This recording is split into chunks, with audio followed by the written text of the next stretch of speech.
ఆ దేవతను చూపించిన దరిద్రుడిని నేనే.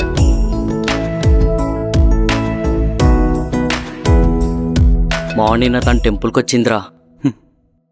దర్శనానికి వచ్చిన దేవతలా ఉంది మా.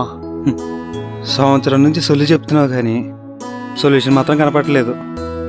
రే ఇలాంటి విషయాల్లో తొందర పడకూడదురా, ఆచి తూచి అడిగేయాలి. నాకు యాక్సిడెంట్ అయ్యి సంవత్సరం అయింది. ఇప్పటికీ 2 యాక్సిడెంట్లు రికవర్ కూడా అయ్యా. నువ్వు మాత్రం ఒక్కసారి కూడా తనతో మాట్లాడలేదురా. చెప్పినంత ఈజీ కాదురా ఇష్టాన్ని బయటికి చెప్పడం అంటే. నిజమే మావా, ఫ్రెండ్షిప్ చేసినంత ఈజీ కాదు ఫ్రెండ్ గారు చెప్పే సొల్లు వినడం. తను పడ్డాక చెప్తాను రా మీ సంగతి. సర్లే కానీ బిస్కెట్ తీసుకో మావా.